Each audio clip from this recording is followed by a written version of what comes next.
Hello, today हम take a lecture on posology. सबसे पहले हम ये जानते हैं कि पोसोलॉजी क्या होता है। पोसोलॉजी बेसिकली ग्रीक वर्ड है जो कि दो वर्ड से मिलकर के बना है, पोसोस एंड लोगोस। पोसोस का मतलब होता है हाउ मच एंड लोगोस का मतलब होता है साइंस। पोसोलॉजी में बेसिकली क्या देखते हैं कि dose and quantity of the drug. Dose calculate करते हैं, जैसे कि अब कोई पेशेंट है, जीडियाट्रिक पेशेंट है या कोई पेशेंट है पेडियाट्रिक पेशेंट है या एडल्ट डोज, तीनों ही चाहे पेडियाट्रिक हो, एडल्ट हो या जीडियाट्रिक पेशेंट्स हैं, तीनों के लिए जो डोज होती है वो अलग अलग होती है।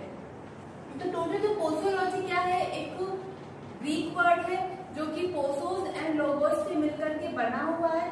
और इसमें क्या होता है, जो क्वांटोज and quantity of the drug हम कैलकुलेट करते हैं और उसको एडमिनिस्टर करते हैं पेशेंट के अंदर। अब पेशेंट के अंदर अगर हम एडमिनिस्टर कर रहे हैं तो कोई एक अपना एक फार्माकोलॉजिकल एक्शन उस पेशेंट का शो होगा, उस ड्रग का फार्माकोलॉजिकल एक्शन शो होगा। अब जो किसी भी ड्रग की अपनी डोज होती है, डोज को हम कैलकुलेट करते हैं on the basis of gender, उसकी एज के अकॉर्डिंग। जो जीडियाट्रिक पेशेंट्स हैं उनकी जो डोज होगी, किसी भी ड्रग की डोज है वो चेंज होती है कंपेयर टू एडल्ट के केस में। और जो एडल्ट है, जीडियाट्रिक पेशेंट है या पेडियाट्रिक पेशेंट्स हैं, सभी की जो डोज होती है वो अलग अलग होती है। कुछ फैक्टर्स हैं जो कि अफेक्ट करते हैं किसी भी ड्रग की डोज के ऊपर, जैसे कि एज है, जेंडर है, बॉडी वेट है, टाइम ऑफ एडमिनिस्ट्रेशन है, प्रेजेंस ऑफ डिजीज है, एक्यूमुलेशन, सिनर्जीज, एंटागोनिज्म और इडियोसिंक्रेसी।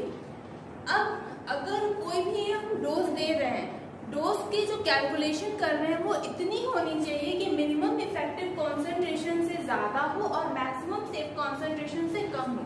जैसे कि एक एग्जांपल लेते हैं, ये एक कर्व है एबीसी का, एरिया अंडर द कर्व। अगर ये मैक्सिमम सेफ कॉन्सेंट्रेशन है और ये एक लाइन है मिनिमम इफेक्टिव कॉन्सेंट्रेशन की, अगर हम किसी भी ड्रग की डोज कैलकुलेट कर रहे हैं तो उस ड्रग की डोज हमारी इस लाइन के ऊपर होनी चाहिए, तभी जो ड्रग है वो अपना एक जो उसका डिजायर्ड फार्माकोलॉजिकल एक्शन है वो बॉडी के ऊपर शो होगी। और मैक्सिमम सेफ कॉन्सेंट्रेशन से नीचे होना चाहिए। अगर कोई भी ड्रग, सपोज हम एग्जांपल लेते हैं पैरासीटामोल का, एक एडल्ट के केस में नॉर्मली हम 500 mg की पैरासीटामोल दे रहे हैं, तो अगर हमने उसको 250 mg की पैरासीटामोल की डोज दी है तो क्या वो अपना जो फार्माकोलॉजिकल एक्शन है, जो उस पैरासीटामोल का एक्शन है, वो बॉडी के ऊपर शो करेगा? नहीं करेगा। और अगर उसी की डोज 500 mg की जगह हम 1000 mg दे रहे हैं तो भी उसका जो एक साइड इफेक्ट, जो एडवर्स इफेक्ट है ड्रग का, वो शो करेगा।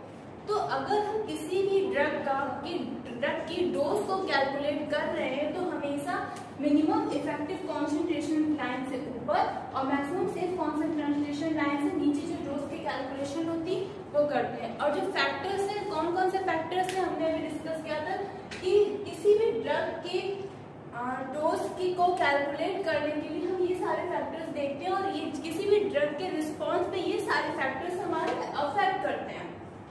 जैसे कि एज है, अब कोई भी सपोज पेडियाट्रिक पेशेंट है या जीडियाट्रिक पेशेंट है या एडल्ट हैं, इन सभी के केस में जो डोज होती है वो अलग अलग होती है। कब, जैसे नॉर्मल एडल्ट के लिए हम पैरासीटामोल का ये एग्जांपल ले रहे हैं, 500 mg पैरासीटामोल दे रहे हैं, तो पेडियाट्रिक पेशेंट्स में हम 500 mg पैरासीटामोल नहीं देते हैं। तो वही है कि अगर एज है, एज के अकॉर्डिंग जो डोज होती है वो चेंज होती है। एडल्ट्स के लिए अलग होती है, जीडियाट्रिक पेशेंट्स के लिए अलग होती है और पेडियाट्रिक पेशेंट्स के लिए अलग डोज होती है। जेंडर, मेल है, फीमेल है, जो फीमेल्स होती हैं उनका जो इमोशनल लेवल होता है वो कंपेयर टू मेल ज्यादा होता है, इसलिए जो डोज होती है वो उस पर भी अफेक्ट करती है। जो डोज का समूट रिस्पॉन्स है, जो डोज का अफेक्ट है, जो उसका अपना फार्माकोलॉजिकल एक्शन है, वो भी अल्टर करता है। किससे? जेंडर की वजह से। बॉडी वेट क्या है कि अब जैसे कोई भी पेशेंट है, अगर कोई पेशेंट 40 kg का है, ठीक, और अगर कोई पेशेंट 80 kg का है, तो दोनों के लिए ही सेम डोज हम नहीं प्रेफर करेंगे। जो सेम डोज अगर होगी तो उसका जो अपना फार्माकोलॉजिकल एक्शन होगा और डिजीज को ट्रीट करने का जो टाइम ड्यूरेशन होगा और जो उसकी डिजीज को ट्रीट करने की जो कैपेसिटी होगी वो सही नहीं होगी। इसलिए जो बॉडी वेट के अकॉर्डिंग ही हम किसी भी ड्रग की डोज को कैलकुलेट करते हैं। नेक्स्ट हमारा नेक्स्ट फैक्टर है टाइम ऑफ एडमिनिस्ट्रेशन।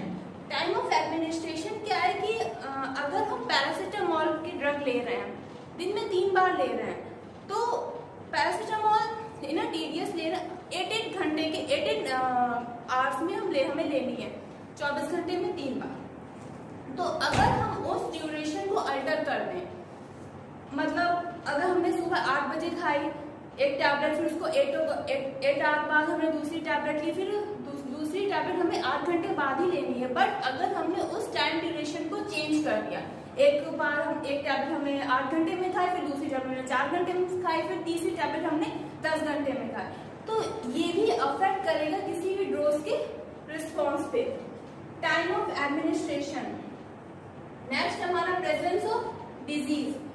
डिजीज की क्या कंडीशन है, ये भी ड्रग के रिस्पॉन्स पे अफेक्ट करता है। जैसे अगर कोई भी डिजीज है एक्यूट कंडीशन में है, इनिशियली स्टार्ट हुई, तो उसको ट्रीट होने में ज्यादा टाइम लगता है, मतलब कम टाइम लगता है।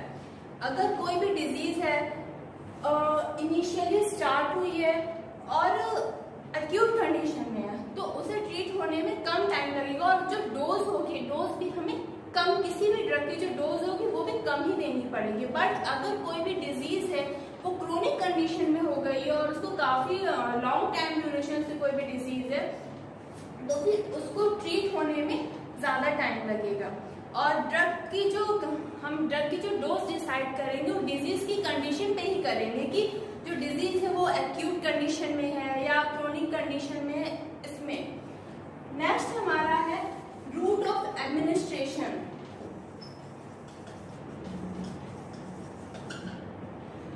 जो ड्रग की डोज हम कैलकुलेट करेंगे वो रूट के अकॉर्डिंग ही करेंगे कि हमें किस रूट से ड्रग को देनी है। सपोज हमें ओरल रूट से देनी है या स्किन पे अप्लाई करना है, पैरेंट्रल देना है या सबलिंगुअल देना है, किस रूट के थ्रू हमें किसी भी डोज को देना है।